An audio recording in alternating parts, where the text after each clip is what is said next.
नमस्कार दोस्तों, राजस्थान अध्ययन श्रृंखला में आपका फिर से स्वागत है। आज अध्याय नंबर 3 की चर्चा करेंगे जिसका नाम है इतिहास जानने के स्रोत। कक्षा 6 पाठ तीसरा हमारा शुरू हो रहा है। इतिहास जानने के स्रोत कि इतिहास को जानने के कौन कौन से स्रोत है, जैसे कि पुरातात्विक स्रोत कौन से हैं, अभिलेख क्या है, अभिलेखों की उपयोगिता क्या है, प्रमुख अभिलेख कौन से हैं, स्मारक क्या है, मुद्राएं क्या है, इनसे संबंधित सभी की चर्चा करेंगे जो कि हर बार परीक्षाओं में पूछे जाते हैं। उन प्रश्नों की चर्चा करेंगे। तो उम्मीद करते हैं कि आपको वीडियो पसंद आ रही होगी। अगर वीडियो पसंद आ रही है तो प्लीज़ वीडियो को लाइक करना ना भूलें। अगर चैनल पे पहली बार आ रही हो तो ऐसी लेटेस्ट वीडियो देखते रहने के लिए चैनल को भी सब्सक्राइब कर लें। तो चलो शुरू करते हैं। अध्याय 3 में क्या कुछ दे रखा है, इतिहास जानने के स्रोत कि इतिहास को जानने के कौन कौन से स्रोत हैं उनकी चर्चा करेंगे। ये पाठ आप राजस्थान में अगर किसी भी एग्जाम की तैयारी कर रहे हो तो आपके लिए बहुत ही महत्वपूर्ण रहने वाला है। इसमें हम यहाँ से शुरू करते हैं कि पुरातात्विक स्रोत से क्या अर्थ है, पुरातात्विक स्रोत कौन कौन से है। तो इस पाठ में हम जानेंगे कि स्रोत अभिलेख, मुद्रा, स्मारक, कलाकृतियाँ क्या है और उत्खनन से प्राप्त सामग्रियाँ शामिल होती है, उन्हें हम पुरातात्विक स्रोत कहते हैं। अब बात आती है अभिलेख की। तो ये आप देख सकते हो कि ये अभिलेख है। अभिलेख क्या होता है? तो अभिलेख की अगर हम चर्चा करें, जो पत्थर है यानी कि जो शिलाओं या पट्टिकाओं पर जो लिखा होता है, यानी कि पत्थर के बड़े बड़े खंड होते हैं, उन पे स्तंभों, भवनों, गुफाओं की दीवारें या मूर्ति प्रतिमाएं, जैसे स्तूप हो गए, मठ हो गए, आपके तालाब हो गए, खेतों में बड़ी शिलाएं यानी कि पत्थर को ही शिलाएं, चट्टानें कहती हैं। जो ताम्र पत्थर होते हैं उन पर उत्तीर्ण किए हुए को क्या कहते हैं? अभिलेख कहते हैं। जैसा कि आप यहाँ पर देख पा रहे होंगे कि इस चित्र में जो कि किसी पत्थर पर खुदाई करके कुछ लिखा जाता है, उसे क्या कहते हैं? अभिलेख कहते हैं, जो आप इस चित्र के माध्यम से समझ गए होंगे। उसी के बाद आगे चर्चा करते हैं कि अभिलेख क्यों लिखे जाते थे, उनकी उपयोगिता क्या है, ये किस लिए लिखे जाते थे। ये लिखने के पीछे का कारण है कि जो रानी हो गई, मान लो राजा हो गए, सामंत हो गए, उनके नाम और घटनाओं की तिथियां और शासन के कार्य और आज्ञाओं का उल्लेख मिलता है। ये जो राजा है वो अपना मनोबल बढ़ाने के लिए, यानी कि आगे आने वाली पीढ़ी को ये पता चल सके कि उस टाइम राजा कैसे था, उनके लिए ये सब कुछ लिखा जाता था। जिसमें कि राजा का इसमें गद्य और पद्य दोनों भाषाओं, दोनों शैलियों में लिखा जाता था। अभिलेख में शासक के बारे में कि शासक कहाँ का था, शासक का जन्म कब हुआ, उनके बारे में कुछ लिखा जाता था। जो क्या था, अभिलेख की उपयोगिता यही थी। प्रशंसा के लिए राजा अभिलेख लिखाता था, उन्हें क्या कहते थे? प्रस्ती कहते थे। उसी के बाद चर्चा करते हैं कि प्रमुख अभिलेख कौन कौन से मिले हैं। अभी तक जो खुदाई में हमें प्राप्त हुए हैं उन अभिलेखों की चर्चा करेंगे कि कौन कौन से अभिलेख है। जैसे एक तो हमें नगरी अभिलेख मिला है, एक कस्बा अभिलेख मिला है, एक गटियाला अभिलेख भी मिला है, एक किराड़ू अभिलेख मिला है, और एक हमें जो यूप यानी कि स्तंभ लेख भी मिला है। एक है जो कि हमें सामोली शिलालेख भी मिला है। राजस्थान की जो धार्मिक व्यवस्था, यज्ञों के प्रकार, भूमि, द्रव्यदान या राजनीति सीमा, इनकी जानकारी हमें इन अभिलेखों से प्राप्त होती है। इसी के बाद अगर हम उदाहरण के तौर पे देखें कि गटियाला जो अभिलेख है, जिसमें प्रतिहार और बिजोलिया शिलालेख, जो गटियाला अभिलेख मिला है हमें, जिसमें प्रतिहारों और बिजोलिया शिलालेख जो कि चौहानों के इतिहास की हमें क्या देते हैं? जानकारी बताते हैं। हमारी जानकारी का ये माध्यम है।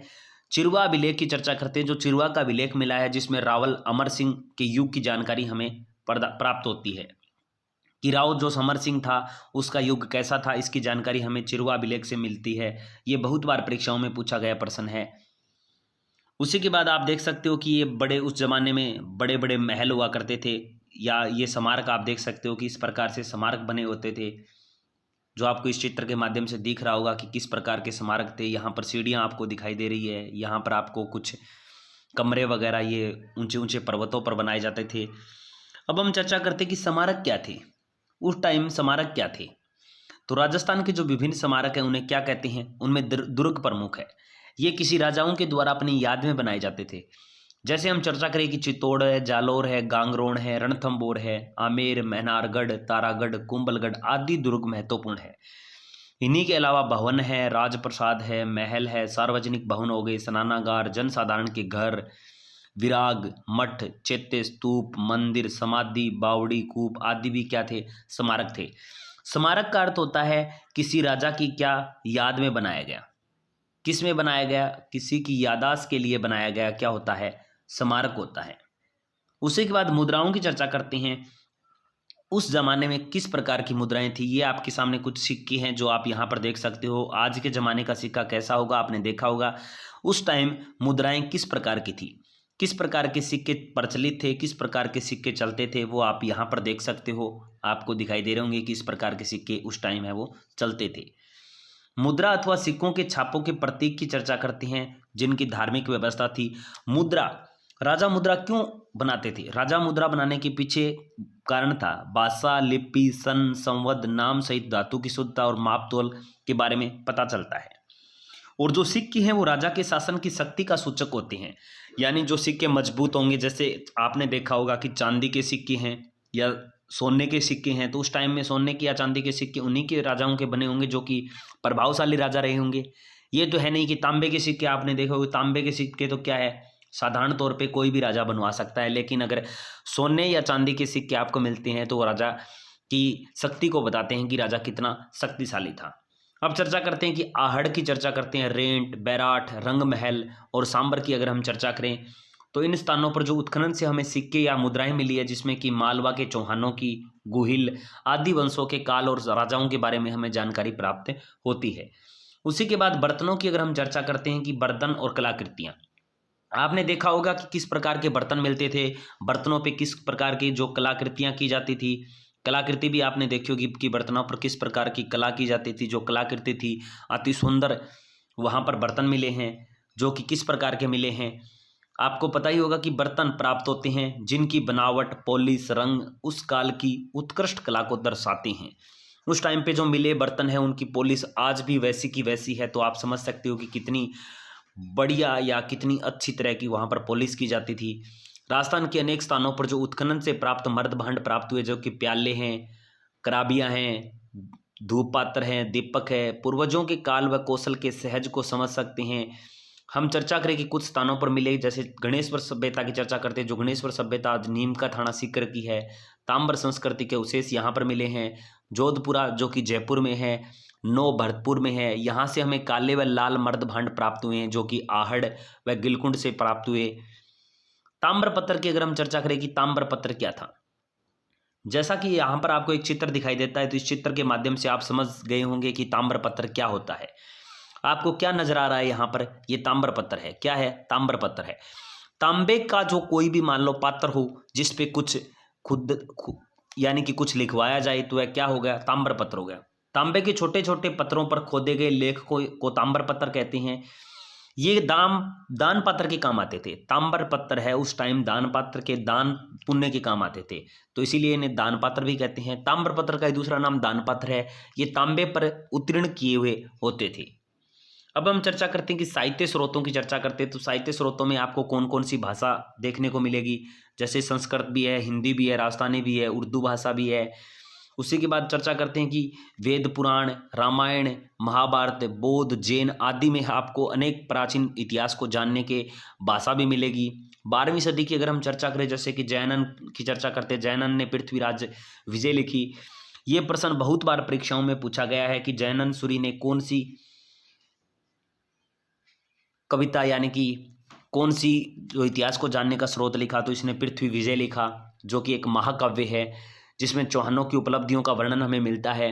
नयनचंद की अगर हम चर्चा करते हैं कि नयनचंद सूरी ने उस टाइम पर हमीर महाकाव्य लिखा था जिसमें चौहानों के इतिहास के साथ साथ अलाउद्दीन खिलजी, रणथंभ और विजय व उस समय के सामाजिक और धार्मिक स्थिति की जानकारी हमें वहां से मिलती है। उसी के बाद राजस्थानी साहित्य की चर्चा करते हैं जिसमें पृथ्वीराज रासो, अंचलदास खिंची की वचनिका, पद्मनाभ, कानड़देव प्रबंधन, बीकानेर के दलपत सिंह दलपत विलास वचनिका, ये आदि की जानकारी भी हमें उन्हीं उल्लेखों से मिलती है जो कि राजस्थानी साहित्य में लिखे गए थे। ख्याति की चर्चा करते कि ख्याति क्या थी? प्रसिद्ध जो राजपूत राजवंश की स्थापनाओं के लिए जो वर्णन किया गया था, जैसे कि नैनसिरी ख्याति, बांकीदासरी ख्याति, दयालदासरी ख्याति, जोधपुर राज्य की ख्याति, ये उर्दू और फारसी भाषाओं में आपको इतिहास में जानने को मिलेगी, जिसमें राजस्थान के इतिहास को समझने में हमें मदद मिलती है। उसी के बाद अगर हम चर्चा करते हैं यहाँ पर कि कर्नल जेम्स टोड की चर्चा करें, ये प्रश्न बहुत बार परीक्षाओं में है वो पूछा गया है, तो आपके लिए अति महत्वपूर्ण प्रश्न रहने वाला है कि कर्नल जेम्स टोड के द्वारा कौन सी कृति लिखी गई।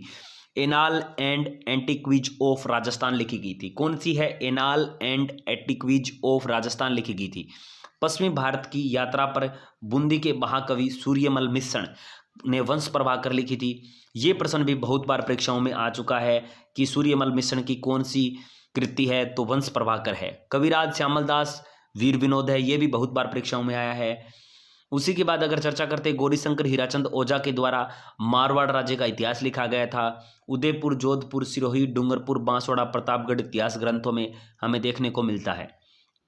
यहाँ पर आप देख सकते हो कि ये आपको जो फोटो दिखाई दे रही है कर्नल जेम्स टोड की है, उसी के बाद ये गौरीशंकर हीराचंद ओझा की है और ये कवि राज श्यामल दास की है। उसी के बाद आपका पाठ है वो यहाँ पर संपूर्ण हो जाता है। उसी के बाद यहाँ पर शब्दावली आ जाती है। जैसे अभिलेख की चर्चा करते हैं कि अभिलेख किसे कहते हैं। तांबे का पत्थर हो या पत्थर हो, आदि पर खुदा हुआ लेख क्या कहलाता है? अभिलेख कहलाता है। उत्खनन की अगर हम चर्चा करें, खुदाई में जो भी हमें सामग्री प्राप्त होती है उसे हम उत्खनन कहते हैं। मर्द भांड की अगर हम चर्चा करें तो मिट्टी के जो बर्तन होते हैं उन्हें मर्द भांड कहा जाता है। आगे प्रश्न बहुत बार परीक्षाओं में आया हुआ है, आप इसे इंपॉर्टेंट समझे कि वंश प्रभाकर के लेखक कौन है? सूर्यमल मिश्र है। तो आपको बताना है कमेंट बॉक्स में कि श्यामल दास के द्वारा कौन सी कृति लिखी गई थी। संस्कृत की चर्चा करते हैं कि संस्कृत में जो उत्तीर्ण है वो कौन सा शिलालेख रावल अमर सिंह के युग तक की जानकारी देता है? तो वो चिरुआ का अभिलेख है। कौन सा है? चिरुआ का अभिलेख है। तो ये आपका जो पाठ है वो 3 नंबर राजस्थान इतिहास को जानने के जो स्रोत है वो आपका यहाँ पर संपूर्ण होता है। अगले पाठ की चर्चा करेंगे हम नई वीडियो में, जो कि आपको जल्दी मिलने वाली है, जिसमें कि राजस्थान की प्राचीन सभ्यता स्थल की राजस्थान में प्राचीन सभ्यता के कौन कौन से स्थल रहे उनकी जानकारी आपको मिलेगी। आपको जो हमारी राजस्थान अध्ययन जो सीरीज चल रही है ये आपको कैसी लगी कमेंट बॉक्स में ज़रूर बताइए। अगर आपको अच्छी लगी है तो प्लीज़ चैनल को भी सब्सक्राइब कीजिए और इसी के साथ ही नई नई वीडियो देखते रहिए। आपको प्ले लिस्ट में हमारे यूट्यूब चैनल पे जाना है और प्ले लिस्ट में जाकर देखना है, तो आपको राजस्थान अध्ययन कक्षा 6 की अलग से प्ले लिस्ट मिल जाएगी। वहाँ पर आप राजस्थान अध्ययन की पाठ 1, पाठ 2 और अध्याय 3 तीनों यहाँ पर अपलोड कर दिए गए, तीनों आप देख सकते हो। अध्याय 4 राजस्थान में प्राचीन सभ्यता स्थलों की जानकारी, आपको क्या कुछ सभ्यता मिली उनकी जानकारी आपको नेक्स्ट पार्ट यानी कि नेक्स्ट अध्याय में मिलने वाली है। तो उसके लिए आप हमारे साथ बने रहें, चैनल को भी सब्सक्राइब करें। उम्मीद करते हैं कि आपको वीडियो पसंद आई होगी। जय हिंद, जय भारत।